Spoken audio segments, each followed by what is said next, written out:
Parenting Great Kids is brought to you today by Evelyn and Bobby. Evelyn and Bobby's women-led intimates company creates beautiful, purposeful products to make women's lives better. They've created the best underwear ever, combining unique softness with smooth, flat seams that offer a fit so comfortable you'll forget you're wearing them. Evelyn and Bobby comes in 3 silhouettes and 1 size that fits many, with 4-way stretch that moves with you. Visit evelynbobby.com and use code MEG to get a free pair of knickers with any purchase. That's a $28 value only when you use the code MEG at evelynbobby.com. Parents, a 5-letter word lies at the core of self-improvement and motivation: sleep. But it's hard to get the right amount of rest on the wrong bed. So Mattress Firm has a solution for you. They care about your sleep and your budget, and they want you to take 10% off their already low prices using the code PODCAST10. Just go to mattressfirm.com/podcast to shop now and use the code PODCAST10. That's PODCAST10. For 30 plus years, I've seen every type of child grow up. Instead of giving me what I wanted, she gave me what I needed, which was truth. Don't let emotions win. Let truth win. Do your very best, and you should have a lot of fun while you do it. And the better you get at something, the more fun you're going to have at something. You moms and dads are wired with everything you need to be a parent to a great kid. Welcome to Parenting Great Kids. This is episode number 65, and I'm your host, Dr. Meg Meeker. Today, we'll be talking about a very touchy and controversial topic: transgender issues. I'll be talking with physician, psychologist, and author, Dr. Leonard Sax. Our topic will be gender identity issues. Before we get into the interview today, I want to tell you a little bit about Dr. Sax. Dr. Sax graduated Phi Beta Kappa from MIT in January 1980 at the age of 19. He then went on to the University of Pennsylvania, where he earned both a PhD in psychology and an MD. In March 1990, Dr. Sax launched a primary care medical practice in Montgomery County, Maryland. He has authored numerous books: Why Gender Matters, Boys Adrift, Girls on the Edge, and The Collapse of Parenting. He is also a highly sought-after speaker. Dr. Sax has appeared on the Today Show, CNN, NPR, PBS, Fox News, Fox Business, and many other national and international media programs. Dr. Sax lives with his wife and daughter in Pennsylvania, where he also has an active practice. In this podcast, as always, I'll share my points to ponder for you to start using right away. And parents, as a reminder, don't just download these episodes, click subscribe, because when you do that, you're joining my parenting revolution, and every new episode will automatically show up in your subscribed list. You won't regret it, I promise. And we'd love for you to write us a review on iTunes and let us know what you think. Also, not only are we on iTunes, but the Parenting Great Kids podcast is also available in the Google Play Store and on Stitcher. So no matter where you get your podcasts, subscribe today so you won't miss a single episode. Friends, do you get sick and tired of hearing your kids argue? Of your kids not listening to you? Or do you feel that sometimes life at home is kind of out of control? I get it, and I can help you. I just developed a course I'm so excited about. It's called Discipline with Courage and Kindness. It's on my website, megmeekermd.com. So I want to help you bring more order and more fun back into your relationship with your kids. Discipline with Courage and Kindness. Check out my free webinar today. So parents, thanks for listening. This is episode number 65. Stay with us. And now, on to my points to ponder. 1. Simply because your child is fascinated by the opposite sex does not mean he or she is transgender.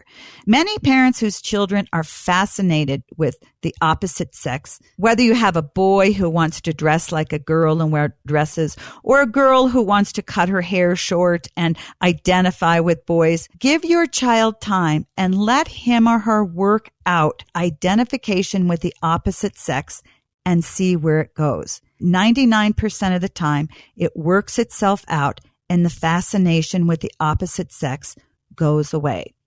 2, learn the difference between being truly transgender and going through a normal stage. The overwhelming majority of kids who go through a period of wanting to be the opposite sex are not truly transgender. Those children who struggle early in life, say 4 to 5 years of age, who have a deep, troubling sense that they're living in the wrong body, are kids who struggle with true transgender issues.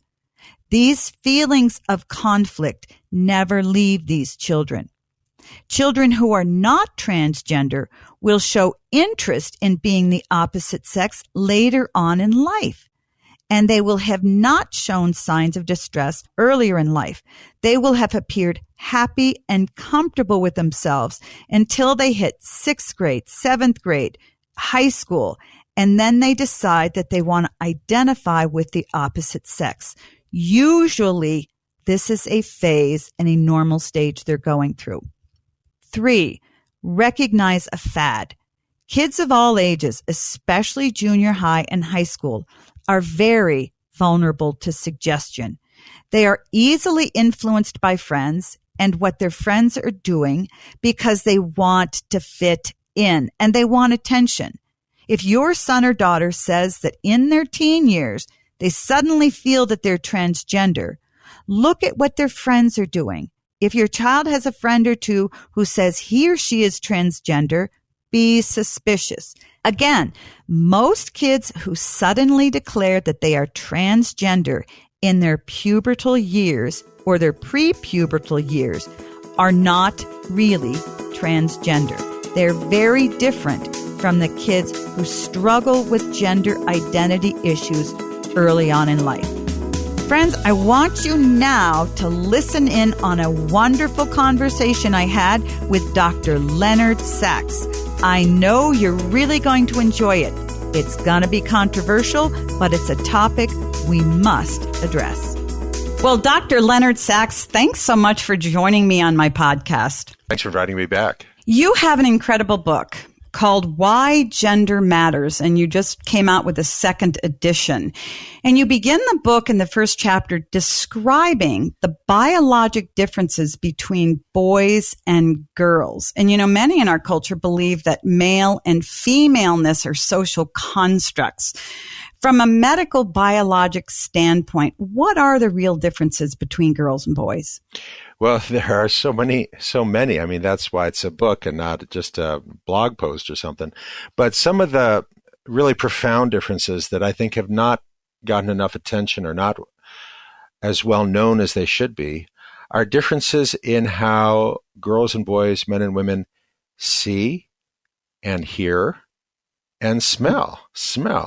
So I begin by citing some research in which researchers studied the ability of young men and young women to detect odors. And they found that for certain odors, under certain circumstances, a woman has a much more sensitive sense of smell. Well, how much more sensitive? 50% more? 80% more? No, it was 100,000 times more sensitive. And I believe that, yeah. I actually invited the lead investigator, Pam Dalton, to speak at a symposium I hosted on this topic at the American Psychological Association. And because it really resonated with me. I'm a family doctor in my own practice. A wife had complained about how the kitchen really stank and it was just horrible. And she wanted to throw up. Something must have died and rotted in there. And she just felt intensely nauseated by this overpowering stench in the kitchen. And her husband said, "I don't smell anything." And You're right. a husband and wife were increasingly frustrated with each other because they didn't believe each other. The woman could not believe that the man couldn't smell anything, and the man did not smell anything, and he thought his wife had just gone off the deep end. Neither of them knew that men and women are experiencing different worlds, that we smell. Our ability to smell is different. The way we see is different. The way we hear is different. So let's talk about hearing. Your sense of hearing, your ability to hear things diminishes as you get older. Young people have better hearing than old people as a rule. But it also turns out that girls are more sensitive to sound than boys are. Now, let's imagine a middle-aged father talking to his teenage daughter. Turns out the average difference in the sensitivity to sound between a middle-aged man and a teenage daughter is pretty substantial. And again, from my own practice, my own experience as a family doctor, this teenage girl saying to me, she's saying, my father's always shouting at me. Right. And I don't like to be shouted at. So you know what? When I come home, I just go to my room and I close the door because I don't like to be shouted at. So, a small town, I bump into the dad and I say, "Dad, your daughter mentioned to me the other day that you're always shouting at her." And he says, "Dr. Sax, I never once shouted at that girl. You hear what I'm saying to you?" I was like, "Yeah, what? Yeah, I hear." But so I explained to him how there are these differences as a function of age, as a function of male compared with female. I said, "Look, the next time you talk to your daughter, whisper. I mean, not literally whisper, but lower your voice way, way, way down."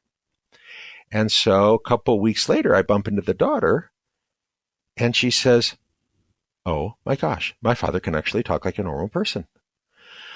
Wow. In this case, the lack of awareness of these hardwired sex differences has the unintended consequence of driving a father and daughter apart. No one had ever told Dad, "Yes, you need to lower your voice when you speak to your daughter." No one had ever told him. He's happy to do it. Yeah. Nobody ever told him. These sex differences are important. They should be well known. They are not well known. That was a major, major motivation for me to write Why Gender Matters. Sex differences in vision. So one of my favorite studies here is from Auburn in Alabama. Again, they're working with college students, young men, young women, and they, in one typical slide, they have 4 different shades of green: lime green, mint green, jade, and emerald. And underneath the 4 shades of green, they have 4 words or 4 phrases: lime green, mint green, jade, and emerald. And one at a time, they show each student the 4 shades of green and the 4 words or phrases describing those 4 shades of green. And they ask them to match the correct word or phrase to the correct shade of green. And the girls nail it. The girls get them all correct. And this is true whether the girl is a tomboy or a girly girl. Girls nail it. But the boys really struggle. The boys say, "Well, that's green. That's kind of light green. That's kind of dark green. Jade, I can't really help you there. I imagine that's some shade of green." These differences are hardwired. They are innate, and parents need to understand this because, if you're a mother of a son and you say, "Well, you can't wear a lime green shirt with mint green pants," realize that what's obvious to you is not so obvious to him. Right. You have to be patient. And these differences begin at birth. I mean, well, I've had many parents sort of say to me who've had a boy and a girl, within months I saw differences between my kids, attentiveness or interest in moving objects or stationary objects and so I see them, but studies confirm this as well, don't they? That there are stark differences between girls and boys at a very, very young age. Yes. So for many years, I cite 12 different studies in which researchers gave young children, 3, 4, 5, 6 years of age, a choice of playing with a doll or a truck, a girl toy or a boy toy, a colorful doll or a dull gray truck. And every one of these studies consistently finds that the girls somewhat prefer to play with the colorful doll rather than the truck. The boys greatly prefer to play with the truck rather than with the doll. Now, look, I first encountered this. The first time I encountered one of those studies was 38 years ago. I was a first-year graduate student at the University of Pennsylvania taking a course in developmental psychology. And the professor, Justin Ehrenfried, was sharing these studies with us, and he said that these differences develop because of the social construction of gender, that we teach girls that girls are supposed to sit and play with dolls. But he says we sent a much stronger message to boys, that boys are absolutely not supposed to play with dolls, that boys are supposed to play with a truck, that any boy who plays with a doll is defective. And that's why, he said, the preference of the boy to play with a dull gray truck is much bigger than their willingness to play with a colorful doll. Whereas among girls, it's not such a dramatic difference. Girls do play with trucks. They just play with dolls more. And that seemed perfectly plausible to me back in 1980. I didn't question that. I don't know of anyone who did. Jerry Alexander, who was then at Yale, was the first to come up with the idea of giving the same choice to monkeys. Give monkeys a choice of playing with a colorful doll or a dull gray truck. And it turns out that the juvenile male monkeys greatly prefer to play with a dull gray truck rather than with a colorful doll. And in Why Gender Matters, I include a lot of research with monkeys and chimpanzees and gorillas because I think it's really instructive. If we find these same differences among monkeys and chimpanzees and gorillas, it's very hard to say, well, these differences just arrived because boys are watching cartoons on Saturday morning. Yeah, chimpanzees don't watch cartoons on Saturday morning. And yet we find the same sex differences among other primates, like chimpanzees, gorillas, and monkeys, that we do among humans. So it's not plausible to argue that the differences are all determined by culture when we see them in other primates which do not have anything remotely like human culture. They're not playing video games or watching Saturday morning cartoons. And yet we find the same sex differences among non-human primates. I think that it's really important for parents to understand that. And I think that a number of parents who've had more than 2 or 3 kids, particularly kids of different sexes, know this and believe what you're saying. I think sometimes, though, parents feel, particularly young parents, it's really important for me to parent my kids in a gender neutral way because I don't want to influence who they become, because they could become, girl could become a boy or a boy could become a girl. But I think that to really understand that there are a lot of very real differences between girls and boys, and that's good. We shouldn't feel that being female or being male is a bad thing and that the kids need to move away from either and sort of move to the center because it really confuses kids. We've heard a lot about gender identity confusion in the media. And it's so frequently talked about that now many schools are implementing changes in pronoun use from he and she to it and more. Can you explain to our audience what gender identity confusion is and what it isn't? We can so easily get tangled up in the words here. The DSM, the Diagnostic and Statistical Manual, which is the book that doctors use to classify any kind of mental issue, used to use the term gender identity disorder. That is no longer the correct term. Now we're supposed to use the phrase gender dysphoria. But what we're talking about in both cases is a boy who insists that he is a girl trapped in the body of a boy, or a girl who insists that she is a boy trapped in the body of a girl. Now, there have always been such individuals, but they have been very rare. So in 1994, that's less than 25 years ago, the American Psychiatric Association estimated that the prevalence of gender identity disorder was less than 1 in 30,000. But they said it's so rare that we really can't give any numbers for sure. Last year, Time magazine had a cover story titled Beyond He or She, and they included a survey of 2,000 millennials, so these are young people, 12% of whom said they were not cisgender, meaning they're not sure of whether they're male or female.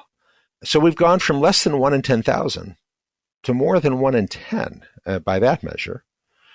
And other more recent surveys have the percentage anyway between 3% and 12%. But certainly there has been an explosion in the proportion of young people who say that they are unsure about whether they are male or female. This used to be rare. It is now very common, in the sense that it's certainly more than 1 in 100 in every recent study. And that's going from less than 1 in 10,000 to more than 1 in 100, that's a huge change in 20-some years. That's a huge change. Parents, I hope you're enjoying my conversation with Dr. Leonard Sax. We need to take a quick break, but don't go anywhere. We'll be right back with more of my conversation with Dr. Leonard Sax. Friends, when you're putting in time at the gym, who has time to spend hours in the kitchen? Now you can fuel your workouts and nourish your body with easy-to-prepare meal kit delivery from Sunbasket. Sunbasket makes it easy and convenient to cook healthy, delicious meals at home, no matter how much experience you have in the kitchen. There are 18 weekly recipes to pick from, with options for paleo, gluten-free, lean and clean, vegan, diabetes-friendly, and more. And you can mix and match depending on your personal nutritional needs. Sunbasket ships fresh, organic produce and responsibly raised meats and seafood directly to your door. Plus, each meal is ready to whip up in as little as 15 minutes, and I can attest to that. The best part? Sunbasket is delivered with pre-portioned ingredients and clear nutritional information, so you never have to think about eating healthy. You can just do it. Friends, you who have listened to my podcast know that I love Sunbasket. As a busy working person, I don't always have time to cook the meals I'd like. So when I come home from work and I see that Sunbasket box on my door, I get so excited.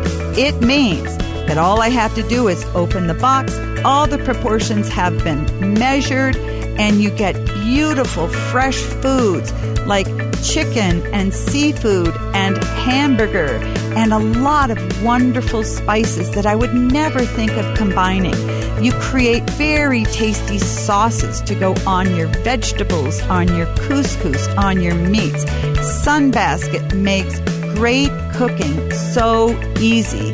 Go to sunbasket.com/Meg today to learn more and get $35 off your first order. That's sunbasket.com/Meg to get $35 off your first order today. sunbasket.com/Meg. Using thousands of real women's measurements, Third Love designs its bras with breast size and shape in mind so that they fit impeccably and feel even better. And now, since adding 24 new sizes, Third Love offers the most options of any brand, a total of 70 sizes. Find your fit in 60 seconds online, order, and try on at home with Third Love's Fit Finder quiz. It's actually fun and takes less than a minute. No more awkward fitting room experiences. This is hands down the most comfortable bra you'll own. From premium, ultra-soft smoothing fabrics to expert design features like straps that don't slip, the details that make the difference. The labels are even tagless, so they're not itchy. And Because Third Love guarantees a perfect fit, returns and exchanges are free and easy.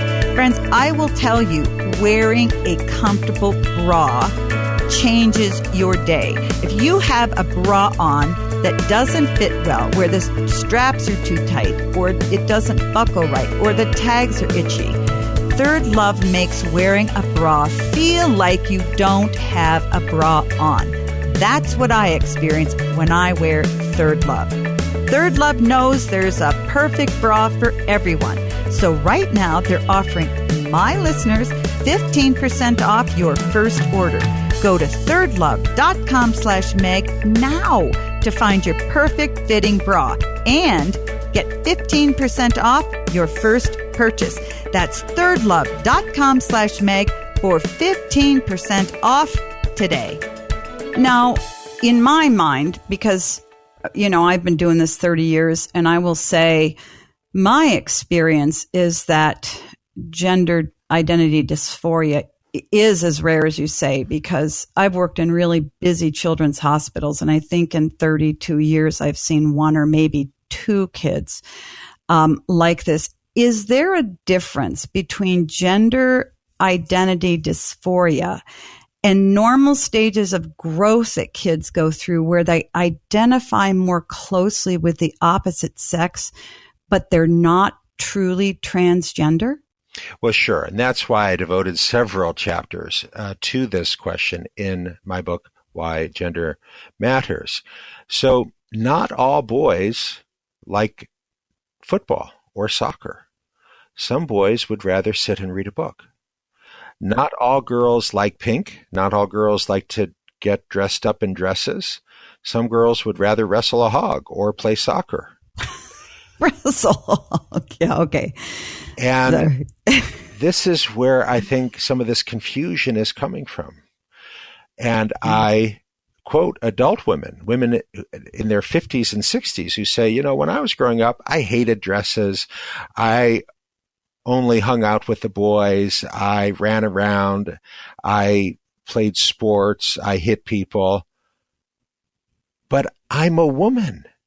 And I never doubted that I was a woman. I was a tomboy. If I were growing up today, I'm sure people would be saying, "Oh, are you trans?"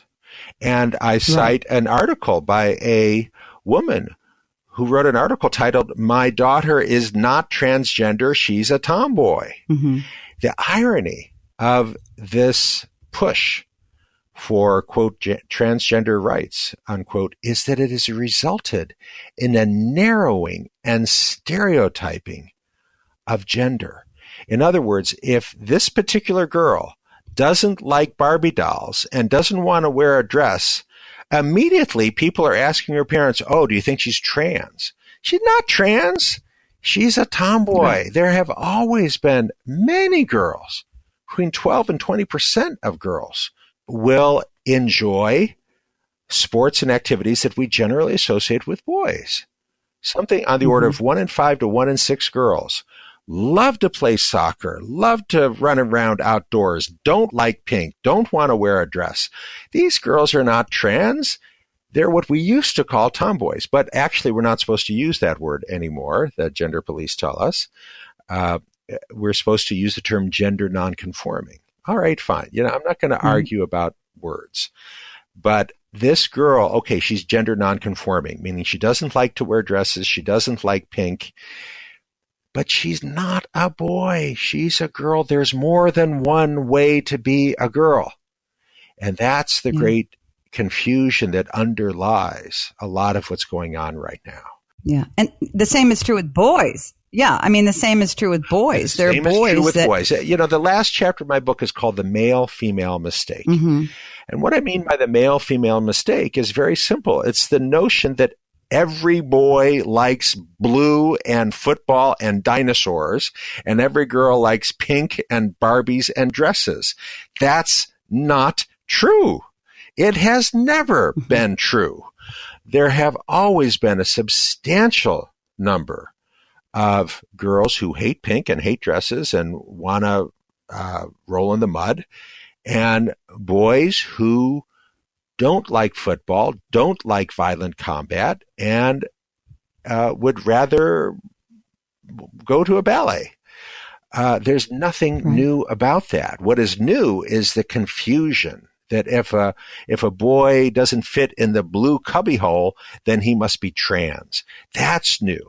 And that, incidentally, is my short answer to the question. What's driving this explosion in proportion of young people who think they're trans? It's the male-female mistake.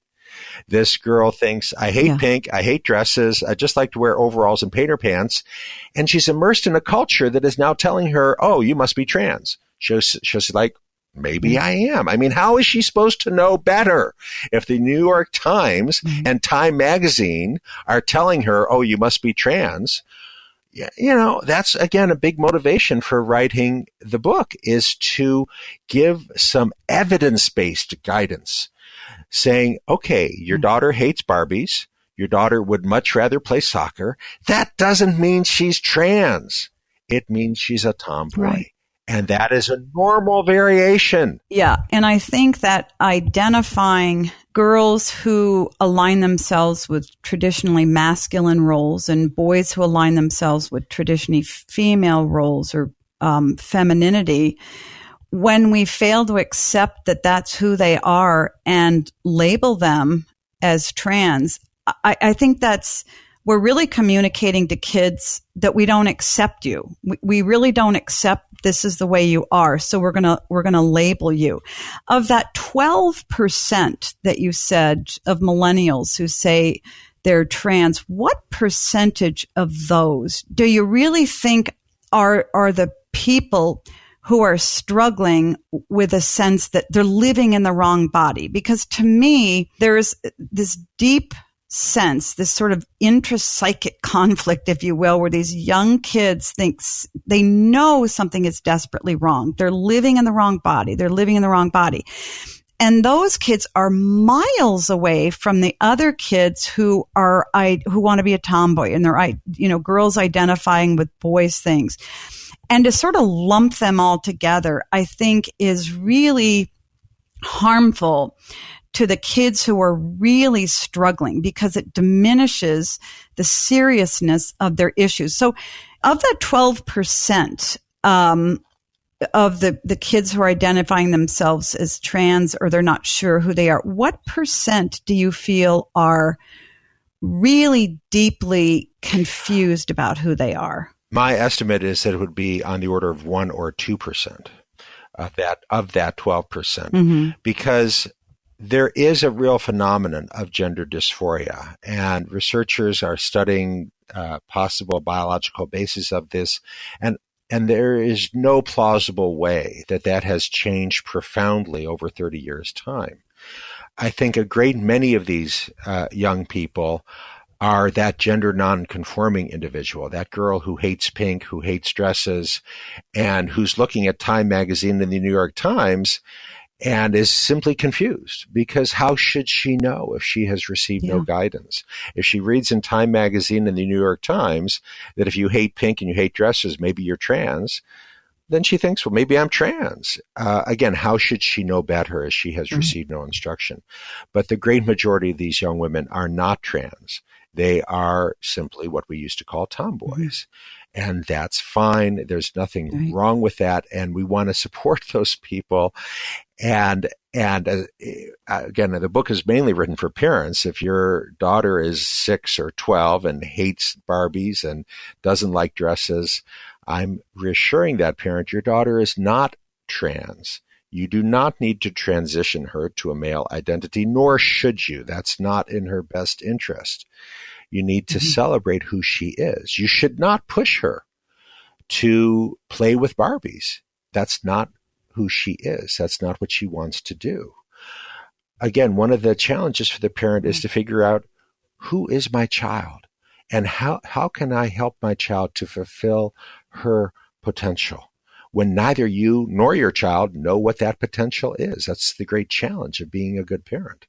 Right.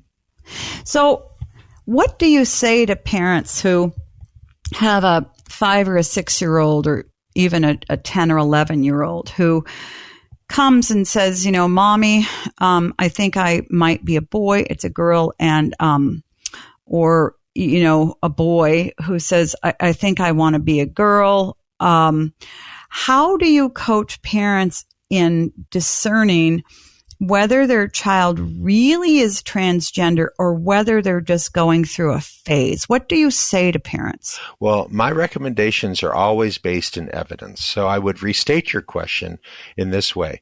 What do we know about a 6-year-old boy or a 9-year-old boy who comes to his parents and says, I am a girl trapped in the body of a boy? Mm-hmm. We actually know a lot. We have people like Dr. Kenneth Zucker who have been studying these individuals for 30 years, who met that boy when he was 6 years old, and that boy is now 36 years old. He's been following this same individual for 30 years.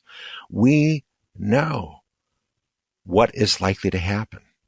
And we know that if a 6-year-old boy or an 8-year-old boy comes to you and says, I am a girl trapped in the body of a boy, we know that 15 years down the road, when that person is in their early 20s, the most likely outcome for that individual is that he will be a gay man. He will be a homosexual man. He will not want to be a woman. He will not think he is a woman. He will know that he is a gay man.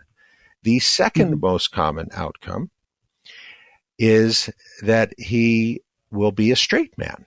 He doesn't want to be a woman. He is a straight man, a gender non-conforming straight man, a man who would rather go to the ballet than go to a football game, but he is still a straight man. The least likely outcome, less than 3%, is that this individual will persist. Persist is the technical word that the researchers use, means that in his 20s, this individual still says, I am a woman trapped in the body of a man. That is an unusual outcome. Again, the most likely outcome is that this boy is going to grow up to be a gay man. Well, so how can you tell? Right. If your child is 6 years old? You cannot ask a 6-year-old about their sexual orientation, nor should you.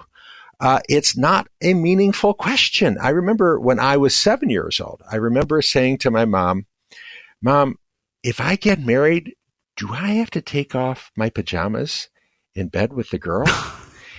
And I remember my mom answering me, well, yes, but you'll want to. And I said, no, I won't. Yuck. Well, I turned out to be a straight man. I've been happily married to my wife for 28 years, but it's not appropriate to ask a 7-year-old about their sexual orientation because a prepubescent child does not have a sexual agenda, nor should they. There is no way that the parent of a 6-year-old can determine whether that 6-year-old is going to grow up to be straight or gay or anything else. You can't do it. There is no validated mechanism to determine the sexual orientation of a 6-year-old, which means there is no way you can tell. So what about the 13 or 14-year-old? Okay. Once puberty has happened, once the process of puberty is complete, it's a whole different ballgame. And again, Dr. Zucker and his colleagues who followed these kids have found that you don't have to wait 20 years. By the time they're 16 years old, 10 years down the road from when they first came to you at age 6, 6-year-old boy comes to you at age 6, says he's a girl trapped in the body of a boy. 10 years down the road, at age 16, he says, I'm gay. He has figured it out. He doesn't want to be a girl. He is coming to grips with the reality of the fact that he is homosexual. He is a homosexual man. He's not a woman trapped in the body of a man. He's a homosexual man. Or he may have come to the realization, I'm a straight man, but I don't like football. I don't like contact sports. I'd much rather go to the ballet or go to the art museum. So he's a gender non-conforming straight man. But he is not a woman. He doesn't want to be a woman. Those two outcomes are overwhelmingly the most common outcomes of the research following these kids over many years. They grow up either to be homosexual men or they grow up to be straight men who are often gender nonconforming in their tastes. Parents, because this is a comprehensive topic, and I wanted to give Dr. Sax the whole time for the podcast, I don't have the opportunity to answer reader questions. But not to worry, in the podcasts in the near future, I will answer plenty of reader questions. In the meantime, I love hearing from you, so send me any question you have. You can email me your parenting questions to askmeg@megmeekermd.com. Again, that's askmeg@megmeekermd.com. I want to thank my guest, Dr. Leonard Sax, who has written a lot of wonderful books, but you need to check out Why Gender Matters. Also, check out his website at leonardsax.com. That's Sax with an X. So let's recap my points to ponder. 1, simply because your child is fascinated by the opposite sex does not mean that he or she is transgender. 2, learn the difference between being truly transgender and going through a normal stage. 3, recognize a fad if and when it appears in your child and your child's friends. So until next time, parents, remember, great kids are raised, not born. Hey, this is Bobby, producer of Meg Meeker's Parenting Great Kids podcast. We hope you've enjoyed listening to episode 65, Gender Identity Issues, Part 1. And thanks to you, Dr. Meg's Parenting Revolution has grown to over 2 million downloads. You can like Dr. Meeker on Facebook and follow her on Twitter and Instagram at MegMeekerMD. As a reminder, go to MegMeekerMD.com and sign up for her newsletter for giveaway opportunities and updates. And don't forget to share the podcast, write us a review, and click subscribe so you won't miss an episode.